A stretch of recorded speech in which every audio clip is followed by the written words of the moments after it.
Hello everyone, how are you doing? I think you all are doing well by the Almighty of God, and I am also fine as well. So, in recent days, I was very busy with my personal work, and for this, I couldn't upload any video.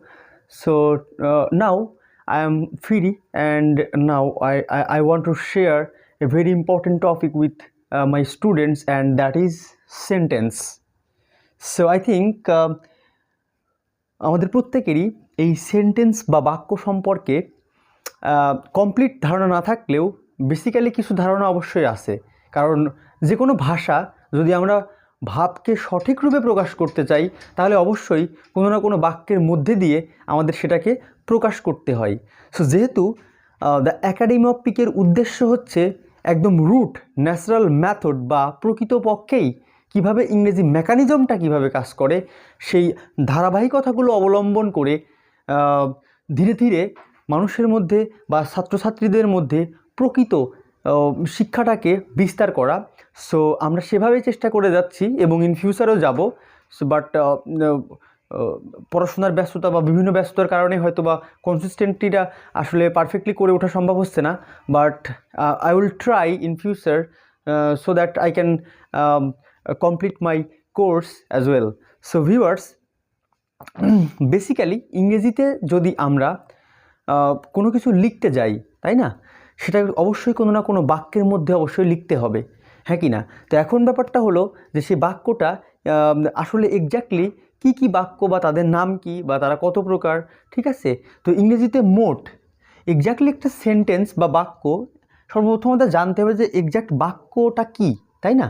তো ব্যাপারটা হলো যে কয়েকটি শব্দ, হ্যাঁ, কয়েকটা শব্দ পাশাপাশি বসবে, কয়েকটি শব্দ পাশাপাশি বসে যদি মনের ভাব সম্পূর্ণরূপে প্রকাশ করতে পারে তাহলে সেটা হবে সেন্টেন্স বা বাক্য। তবে আমি বলে রাখি, যদি পাশাপাশি সেন্টেন্সগুলো মানে শব্দগুলো পাশাপাশি বসে যদি মনের ভাব সম্পূর্ণরূপে প্রকাশ করতে না পারে তাহলে কিন্তু অবশ্যই সেটা বাক্যের অন্তর্ভুক্ত হবে না। এটা খুব ভালো মতো খেয়াল রাখতে হবে, ঠিক আছে? কিন্তু শব্দ যদি পাশাপাশি বসে যদি মনের ভাব সম্পূর্ণরূপে প্রকাশ করে সেক্ষেত্রে কিন্তু বাক্যটা সেন্টেন্স হিসেবে বিবেচিত হবে বা বাক্য হিসেবে বিবেচিত হবে। ওকে, সো যদি আমি একটা বাক্য লিখি এইভাবে যে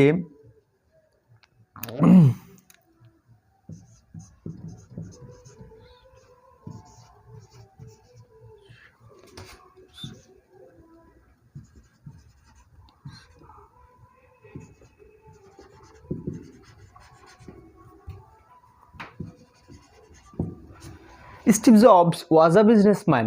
স্টিভ জবস ছিল একজন ব্যবসায়ী। সো এখানে আমরা যদি ফলো করি তাহলে দেখব যে স্টিভ জবস একটা ওয়ার্ড, ওয়াজ একটা ওয়ার্ড, একটা ওয়ার্ড অ্যান্ড বিজনেসম্যান একটা ওয়ার্ড। সো কয়েকটা শব্দ পাশাপাশি বসেছে এবং মনের ভাব সম্পূর্ণরূপে প্রকাশ করেছে। যদি মনের ভাব সম্পূর্ণরূপে প্রকাশ করে তবেই কিন্তু বাক্য হবে, আদারওয়াইজ সেটা কিন্তু বাক্য হবে না। সো ইংরেজিতে এক্স্যাক্টলি বাক্যটাকে কত ভাগে ভাগ করা হয়েছে, that is the most important question for the students, because আমাদের জানতে হবে যে আসলে বিষয়গুলো বা মেকানিজমগুলো ঠিক কিভাবে কাজ করে। সো সেন্টেন্সকে প্রধানত ভাগ করা হয়েছে দুই ভাগে। এক নম্বরটা হলো অ্যাকর্ডিং টু স্ট্রাকচার অ্যান্ড দুই নম্বরটা হলো অ্যাকর্ডিং টু মিনিং। সেন্টেন্সকে প্রধানত ভাগ করা হয়েছে দুই ভাগে, একটা হলো অ্যাকর্ডিং টু স্ট্রাকচার বা গঠনভেদে অ্যান্ড অ্যাকর্ডিং টু মিনিং বা অর্থভেদে। সো আমরা যেটা দেখব সেটা হলো যে এই যে অ্যাকর্ডিং টু স্ট্রাকচার, হ্যাঁ, সেই অ্যাকর্ডিং টু স্ট্রাকচার বা গঠনভেদে সেন্টেন্সকে আবার কত ভাগে ভাগ করা হয়েছে। সো গঠনভেদে যদি সেন্টেন্সকে আমরা ভাগের শ্রেণী বিভাগটা দেখি তাহলে ব্যাপারটা আর একটু পরিষ্কার হবে। সো গঠনভেদে সেন্টেন্সকে ভাগ করা হয়েছে 5 ভাগে, আর সেগুলো হলো assertive,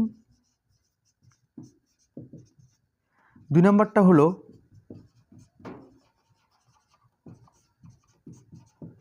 interrogative,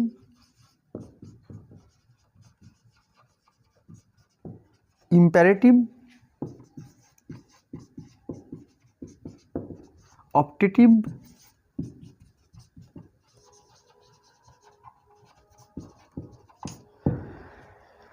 according to structure বা গঠনবিধি সেন্টেন্সকে 5 ভাগে ভাগ করা হয়েছে: assertive, interrogative, imperative, optative and exclamatory. And meaning বা অর্থভেদে সেন্টেন্সকে ভাগ করা হয়েছে 3 ভাগে। 1 নম্বরটা হলো সিম্পল, কমপ্লেক্স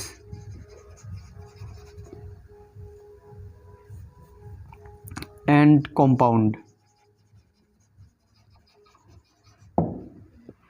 ঠিক আছে, তাহলে সেন্টেন্সকে প্রধানত ভাগ করা হয়েছে 2 ভাগে। একটা হলো অ্যাকর্ডিং টু স্ট্রাকচার বা গঠনভেদে, আর একটা হলো অ্যাকর্ডিং টু মিনিং বা অর্থভেদে। তো এখন অ্যাকর্ডিং টু স্ট্রাকচার বা গঠনভেদে সেন্টেন্সকে ভাগ করা হয়েছে 5 ভাগে: assertive, interrogative, imperative, optative and exclamatory. And according to meaning বা অর্থভেদে সেন্টেন্সকে ভাগ করা হয়েছে 3 ভাগে, and that is simple, complex and compound. So এখানেই আসলে টুইস্ট। ব্যাপারটা হলো যে ইংরেজিতে আমরা যত বাক্যই লিখতে যাই না কেন, ঠিক আছে, আমাদের ওয়ার্ল্ডের মধ্যে যত ইংরেজি শব্দ আছে, আমরা যত বাক্যই লিখতে যাই না কেন, যাই লিখি না কেন, সেটা এই 8টা সেন্টেন্সের বাইরে হবে না। সো এই 8টা সেন্টেন্স সম্পর্কে যদি আমাদের সুস্পষ্ট এবং সুন্দর জ্ঞান থাকে, আশা করি আমরা সেন্টেন্সের মেকানিজমটা বা একটা সেন্টেন্স ঠিক দেখার সাথে সাথেই আমরা বুঝতে পারবো। সো এই যে মেকানিজমটা বোঝার জন্য আপনারা এই ভিডিওগুলোর দিকে পূর্ণ মনোযোগ দিন। আমরা স্টেপ বাই স্টেপ আপনাদের কাছে প্রত্যেকটা জিনিস পৌঁছে দেব। সো আজকে কথা না বাড়াই, এ পর্যন্তই। তত সময় ভালো থাকবেন, সুস্থ থাকবেন। ওকে, টেক কেয়ার।